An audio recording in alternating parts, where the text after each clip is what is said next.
Hello everyone, this is CA Nikita Jamadia and today I am going to take this topic जो कि आप लोगों को बहुत पसंद आएगा which is how to score 70 plus marks in law। बस मेरे साथ बने रहिए और मैं आपको बताऊंगी कि कैसे आप 100% सिलेबस कवर किए बिना स्मार्ट स्टडी करके 70 प्लस मार्क्स लॉ में लेकर आ सकते हैं। और बहुत छोटी छोटी चीज़ें बहुत इजी बना दूंगी मैं इसको कि कैसे आप लॉ जो बहुत सारे बच्चों को थोड़ा डिफिकल्ट लगता है, बहुत जैसे लास्ट मिनट प्रिपरेशन है, पर मैं यहाँ एज्यूम कर रही हूँ कि आपने एक बार अपना सिलेबस जो है ना वो एक बार पूरी तरीके से कंप्लीट किया है, उसके बाद में आप ये वीडियो देख रहे हो। आपका Jan 26 में एग्ज़ाम्स है, उसी के लिए रेकमेंडेड है। अगर May 26 में है तो फिर मैं रेकमेंड करूँगी आप पूरा कोर्स पढ़े, पूरा सिलेबस पढ़े और शॉर्टकट्स नहीं ढूंढे। लेकिन लेकिन अगर आपके पास समय कम है और आप ये अटेम्प्ट देना चाहते हैं और अच्छे मार्क्स से क्लियर करना चाहते हैं, then this video is for you कि कैसे स्मार्ट वर्क करके आप 70 प्लस मार्क्स स्कोर कर सकते हैं। तो हमेशा हार्डवर्क काम नहीं आता है, ऑल्दो सीए में आपको नॉलेज हार्डवर्क सब भर भर के करना चाहिए and I completely support this, but still अगर कुछ छूट गया है, टाइम कम है, टाइम क्रंचिंग आप कर रहे हैं, सब्जेक्ट्स को आप रिवाइज कर रहे हैं, स्टिल आप थोड़े बहुत अफ्रेड है, तो इसको आप एज अ बैकअप प्लान भी ले सकते हो and it might even get you scored a little more than you'll usually do. Okay, so let's start with this and be with me on this. So here's this chart. What this chart is all about, this is your course, this is your syllabus of business laws. Okay, कि ये syllabus है। I think मैं frame में आ रही हूँ, थोड़ा सा मैं साइड हो जाती हूँ तो अब आपको पूरा दिख रहा है ये कि हमारा सिलेबस क्या है बिजनेस लॉज का। ये समझना किसी भी सब्जेक्ट की प्लानिंग करने से पहले बहुत ज़रूरी होता है। आपने भी देखा होगा शुरू में जब आपने लॉ शुरू करी थी, but still we are doing it again. तो सबसे पहले हमें जो सबसे ज़्यादा मार्क्स कवर करके दे रहा है, सबसे बड़ा चार्ट जो हमें दिख रहा है, वो है ये द इंडियन कॉन्ट्रैक्ट एक्ट 1872, जो कि बहुत ही सिंपल है। आप सबको बहुत मज़े आए होंगे इसको पढ़ने में, बहुत लॉजिकल लगा होगा और बहुत ही मतलब रियल लाइफ एग्जाम्पल्स हैं इसके। तो ये तो मुझे नहीं लगता कि किसी भी बच्चे को ये डिफ़िकल्ट लगता होगा। और ये आपको सबसे ज़्यादा मार्क्स स्कोर करके दे रहा है, 30 मार्क्स गाइस, 30 मार्क्स। मतलब मैं तो ये कहूँगी ना कि इंस्टीट्यूट इतना फेवर में होता है ना आप लोगों के, आपको पता ही नहीं है। इतना इजी टॉपिक और 30 मार्क्स, सिर्फ इंडियन कॉन्ट्रैक्ट एक्ट पढ़ लो, 40 में से 30 तो यहीं मिल गए हैं आपको, है ना।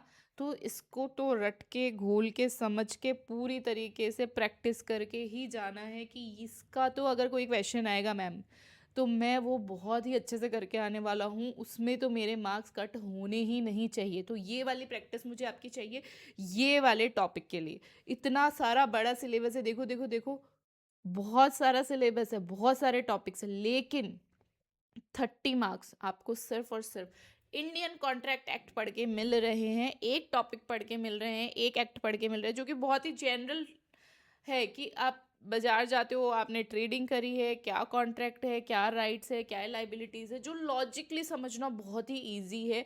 और हम क्योंकि ये टॉपिक स्टार्टिंग में लेते हैं तो इसकी हमें राइटिंग प्रैक्टिस भी हो जाती है, इसके हमें कीवर्ड्स भी याद हो जाते हैं, इसके सेक्शंस भी हमें याद हो जाते हैं। तो ये ऐसा टॉपिक है ना, मतलब ये आपका परफेक्ट होना चाहिए और पूरा पूरा पूरा 30 मार्क्स आपको इस टॉपिक पे कवर मेरे हिसाब से करना चाहिए और बहुत इजीली कर सकते हो अगर आप इसको इतनी इंपॉर्टेंस दें तो।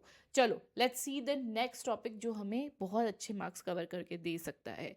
ठीक है, now we have 2 options, actually 3 options we have, जो 15 to 20% की कैटेगरी में आते हैं and those are sale of goods act, Indian partnership act and the companies act.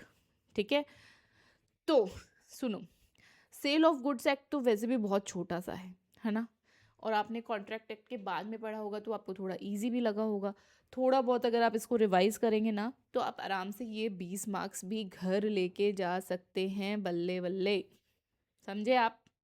बहुत ही इजीली ये 20 marks sale of goods act में ले सकते हैं, क्योंकि बहुत ही कंसंट्रेटेड टॉपिक है, ये बहुत इलेबोरेटेड नहीं है, बहुत ही कंसंट्रेटेड टॉपिक है और आराम से ये 20 मार्क्स ले सकते हैं। तो देखो देखो देखो, ये जो है 50 मार्क्स 100 में से लॉ में, वाह वाह वाह, कितने बच्चों के आते हैं, आते ही नहीं है। तो आपको पता होना चाहिए कि कहाँ फोकस करना है। एक बार आपका सिलेबस कंप्लीट हो गया है, आपने एक दो रिवीजन लगा दिए हैं, ये मैं समझती हूँ, उसके बाद में आपको किस टॉपिक पे बहुत अच्छे से फोकस करना है और बहुत अच्छे से उस पर रिलाई कर सकते हो। ये ऐसा होना चाहिए ना कि ये मेरी उंगलियों पे हैं टॉपिक्स, और यही मुझे मेरी नैया पार लगाएंगे, ये वो वाले टॉपिक्स है, वो वाली ट्रिक्स है। ये मैं ये नहीं कह रही हूँ कि आप सिलेबस नहीं पढ़ो, आपको पढ़ना पूरा है, लेकिन ये वाले टॉपिक्स आपके ऐसे होने चाहिए जो आपकी नैया पार लगाएंगे, जिन पे आप कॉन्फिडेंट हो कि ये मैं 30 marks Indian contract act, 20 marks sale of goods act, की कितना सिलेबस है, 50% भी नहीं है, yet it is giving you 50 marks. Okay, चलो चलो चलो आगे चलते हैं। आगे हमें दिख रहा है एक इंडियन पार्टनरशिप एक्ट और एक कंपनीज एक्ट। वैसे दोनों ही बहुत अच्छे एक्ट्स हैं और दोनों में ही बहुत अच्छे अच्छे क्वेश्चन है ना।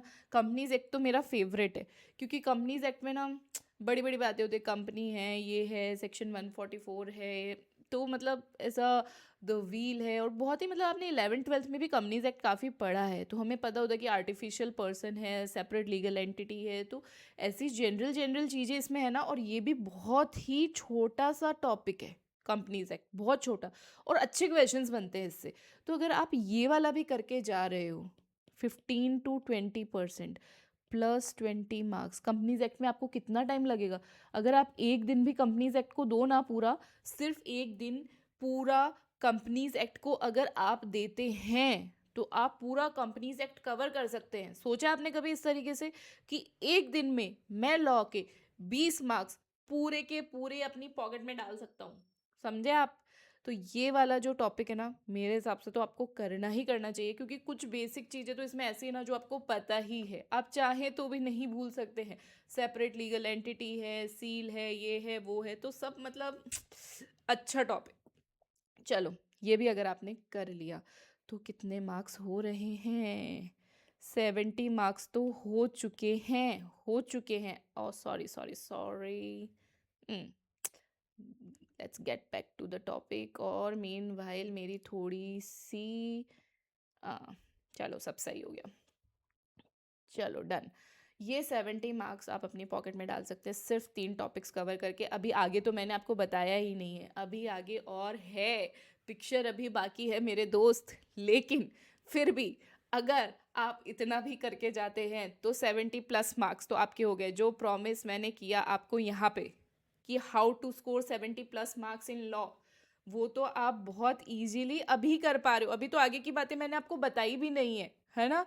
वीडियो अगर एंड तक देखोगे तो आपको विश्वास हो जाएगा कि हम 100 मार्क्स भी स्कोर कर सकते हैं। ऑल्दो लॉ में 100 आते नहीं हैं, बट स्टिल हमारी तैयारी उस लेवल की हो सकती है कि हम 90 अबव मार्क्स भी स्कोर कर पाए।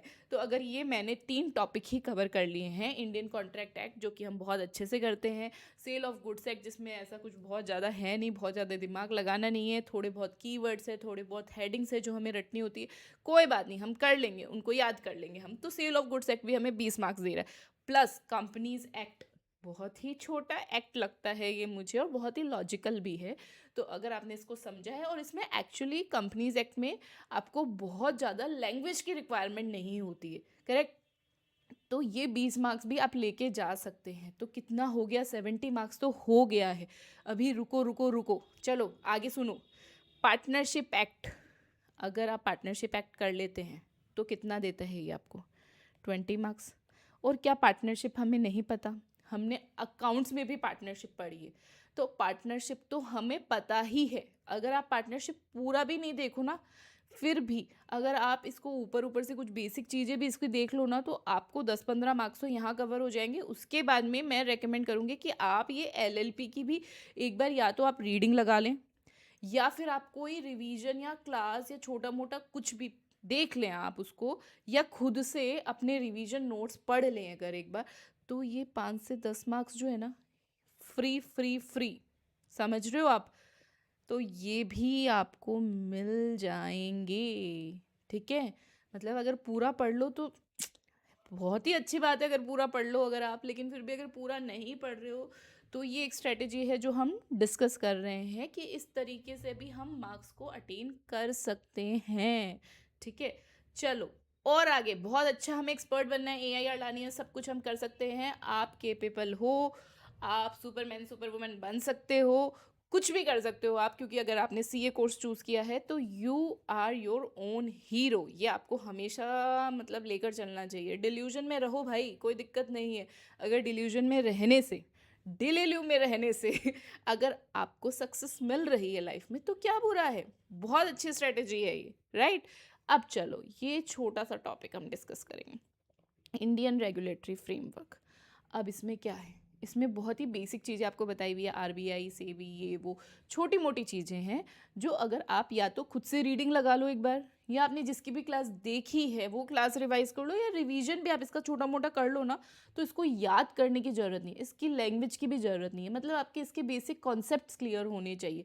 तो वो भी अगर आपका हो चुका है, आप उतना 1-2 घंटे भी इसको दोगे ना तो भी ये टॉपिक कंप्लीट हो जाएगा। समझ रहे हो आप? तो आपको ये मतलब एनालाइज करो कि मुझे किस टॉपिक को कितना टाइम देना पड़ेगा, तो आपको डर लगना कम हो जाएगा, ठीक है। तो ये अगर मैं इसको जस्ट 1 आवर या 2 आवर भी दे देती हूँ ना, तो ये क्या देगा, ये मुझे सिक्योरिटी देगा, स्टेबिलिटी देगा, कि बाई चांस कोई क्वेश्चन आ गया तो मैं उसको अपने लॉजिक से अटेम्प्ट कर सकता हूँ, हिम्मत देगा ये आपको। और इसमें नेगेटिव मार्किंग भी नहीं है, तो आप अपना लॉजिक लिख कर आओ। समझ रहे हो?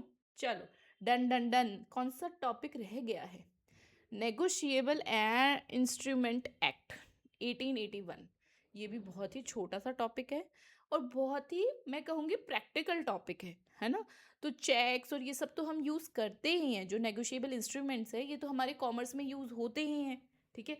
तो छोड़ने को तो देखो मैं कुछ भी रेकमेंड नहीं करूँगी। अब ये आपकी चॉइस है कि आप इसको किस तरीके से लेते हैं। अगर टाइम है तो आप पूरा कवर कीजिए, लेकिन अगर टाइम नहीं है और आप कोई बैकअप स्ट्रेटेजी रखना चाहते हैं कि ये तो मेरा एस होना चाहिए, एस कार्ड, इसमें तो मुझे इतना स्कोर करना ही है, तो उसके लिए हमने डिस्कस किया है Indian contract act, sorry, Indian contract act, okay. Sale of goods act कर सकते हैं हम, फिर हम कर सकते हैं companies act, okay. And if you want replace this with anyone, contract act कभी भी रिप्लेस नहीं होगा, ये समझ लो आप। लॉ में कॉन्ट्रैक्ट एक्ट जो है वो हमेशा आपका प्राइमरी एक्ट होना चाहिए, तो इसको रिप्लेस करने की बात मैं कभी भी नहीं करूँगी। ये किसी से भी सब्सटीट्यूटेड नहीं हो सकता है, लेकिन हम दूसरी चीज़ें सब्सटीट्यूट कर सकते हैं within a strategy. Sale of goods act हमें 20 मार्क्स दे रहा है, इंडियन पार्टनरशिप एक्ट हमें 20 मार्क्स दे रहा है, also also also companies act हमें 20 मार्क्स दे रहा है, ठीक है। तो ये आप जैसा चाहे, इनमें से कम 2 टॉपिक आपके बहुत ही परफेक्ट होने चाहिए, जो भी आपको अपने हिसाब से अच्छा लगे। और अगर आप पार्टनरशिप एक्ट कर रहे हैं तो एलएलपी तो एडेड ऑन है ना।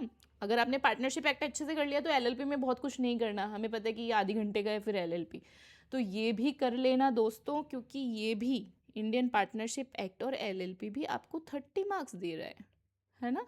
क्या सोचा आपने इसको इस तरीके से? तो ये भी हमें 30 मार्क्स दे रहा है, तो अगर आप ये भी परफेक्ट करना चाहो तो ये भी एक अच्छी स्ट्रेटेजी हो सकती है, बट आई वुडेंट रेकमेंड।